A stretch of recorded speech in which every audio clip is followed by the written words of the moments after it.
What's up, humans? What's up, familia? How you doing? Welcome to a new Psicoactivo, everybody. This morning, I had investigative journalist and presenter Kristen Newton on the show. We had a wonderful conversation. You guys can check it out on the channel. It's on Spotify. It's on YouTube, and it's gonna be next Sunday. I think it's gonna be on KGRA. So make sure you check it out. I had a blast there. But while we were talking, and this is like, to me, the biggest news is not what everybody was talking about, but I am going to talk about that too. Representative Eric Burlison, who, as we know, hired David Grusch for his personal staff as a senior advisor, was just on a podcast called Worldviews, or a YouTube channel called Worldviews, and they spoke about everything related to UAP. Representative Burleson made it clear that he's still very skeptical about a lot of things, and that he doesn't want to call these things little green men from another planet. And I think he was like telling everybody that he is one of the skeptical people, but that doesn't mean that he doesn't find David Grush's information and testimony compelling. He does. That's why he hired him. And one of the really interesting tidbits was actually clipped by my friend Neanderthal. Shout out to Neanderthal. We're going to play this for a little bit. So essentially, I don't know if you guys remember, but David Grusch went to the IG, which was Thomas Monheim at the time. And then Monheim did say in a quote that David Grusch's allegations were urgent and credible.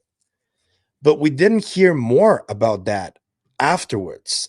And now Burleson seems to confirm that the inspector general at the time did corroborate David Grusch's testimony, and he deemed it true, not just credible and urgent. He confirmed, according to Burleson, that all of these agencies are withholding information about UAP. Let me play you the clip real quick right here. I think that was one thing when David Grusch, testified in the hearing, and he talked about how these special access programs are, the overall program is compartmentalizing this topic into these many individual special access programs across the Department of Defense, Department of Energy, and intelligence. And so that way, none of these particular special access programs know the overall, what's happening overall. That was, and that level of secrecy, and what was confirmed by the Office of Inspector General when they investigated Grusch's claims that they're not being transparent. They were able to confirm, that Grusch is right, that these agencies are not being fully transparent, and they are over compartmentalizing.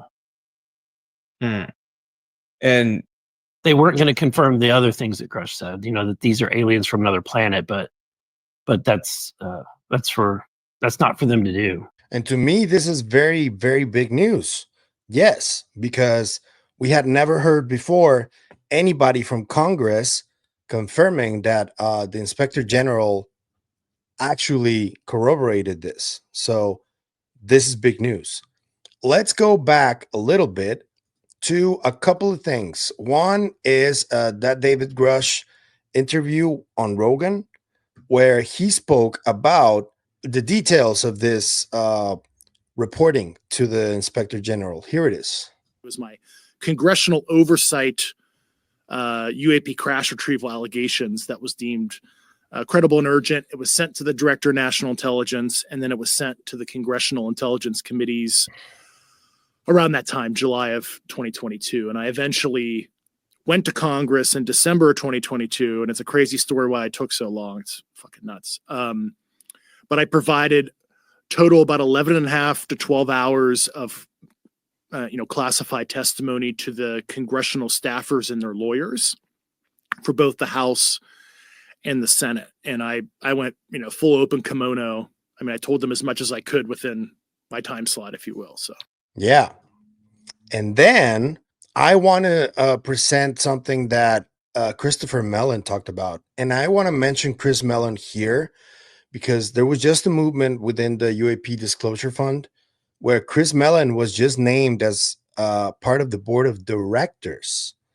And there's a major difference between the board of directors of a company and the board of advisors of a company. Advisors don't hold any type of responsibility when something goes wrong with the company, but directors are liable for lawsuits when something happens. So Christopher Mellon is risking quite a bit by becoming part of the board of directors. That is, of course, if none of this is true. And if you see, like in the past, pretty much everybody within the government, senators, congresspeople, whenever they hear the name Christopher Mellon, they believe that he is credible, that he has a long career in politics, and that he's a serious individual. So whenever his name is attached to any of these stories, people tend to pay attention, people who are not usually paying attention to UFOs. So I think that hearing Chris Mellon talking about David Grusch on the Seoul conference from 2023, I believe it was, I think it's relevant right now. So I'm going to play it for you guys. And as NASA itself has recently acknowledged, this is a valid and important scientific issue, but national security can't be ignored in this topic. We are not dealing, at least not exclusively, with an intangible interdimensional presence that has for centuries been seeking to subtly influence human affairs. Something along these lines could be happening. It's a fascinating issue, but our military is encountering intelligently controlled, solid objects invading restricted military airspace, sometimes flying in formation.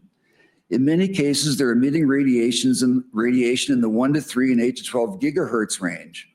Multiple credible reports indicate these objects have rendered segments of our nuclear deterrent inoperable. In other recent cases, they're jamming radars on fighter aircraft. We also have multiple cases of near mid-air collisions and other cases involving serious injuries to military and civilian personnel. Indeed, this is an area of research for Dr. Nolan and the Soul Foundation. Yeah, but there is a possibility that some of these craft are human technology. And I just got a little tidbit from Burlison admitting that one of these craft that was mentioned at a hearing, at the first one where we got Ryan Graves, David Grusch, and Commander Fravor, that this, I think it's a sphere inside a cube or cube inside of a sphere, is actually human-made technology, which is pretty wild to make an admission like that. But I'm going to show you guys what I mean. In the very same interview, Representative Burlison said this. Interesting, because I remember even in one of those hearings, I guess Ryan Graves, who it was talking about an incident where a black cube was inside of a translucent sphere flying, and it split between two pilots. So you would think that that was something that was technology from Earth. Yes. Yes. Really? That is technology from Earth. Wow. Do you think it was a drone, or do you think someone was actually, there's no way someone was actually flying that thing? I believe they're drones. Drones. And they're very rudimentary as well. Like they have that appearance, but they're rudimentary. We're not talking about advanced technology. Interesting, because even the speed of the Tic Tac object, they said it went from point A to point B, which was about 80 miles. It covered it within a second of time, and that's Now the Tic Tac event is a separate event, and it is unique. And this is what one of the things I've come to the conclusion is that, and even people that are full on believe in UFOs, believe that they're extraterrestrial. When I talk to the people that are truly experts and study this phenomenon a lot, they will say that 99.9% of the photos and videos and events are not a real UFO experience.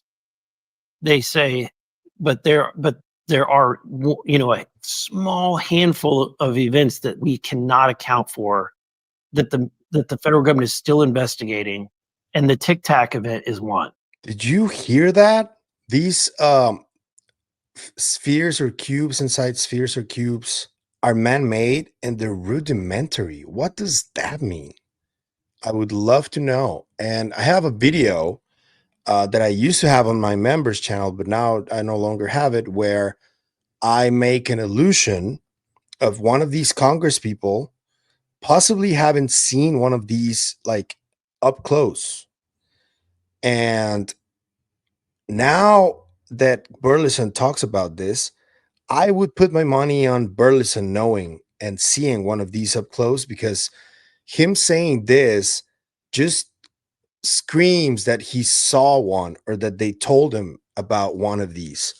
I did mention that these cubes were in possession of one of these aerospace companies.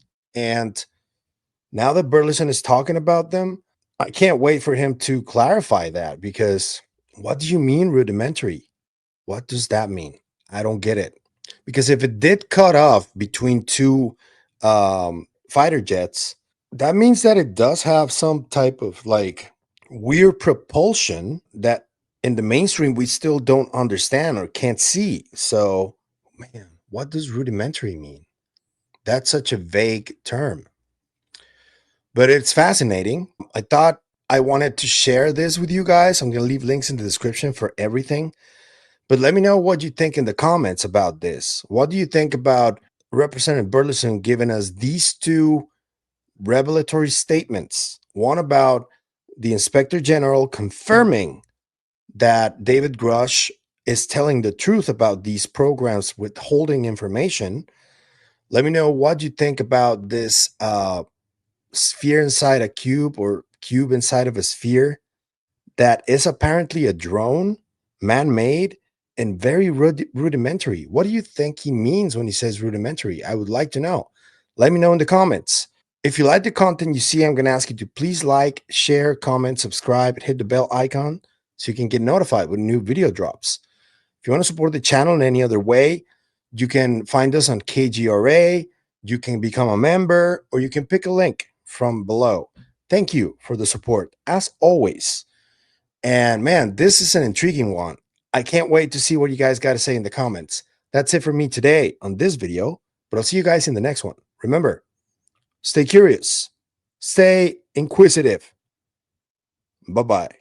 Oh, R.I.P. Val Kilmer. That's my Batman forever. Ta.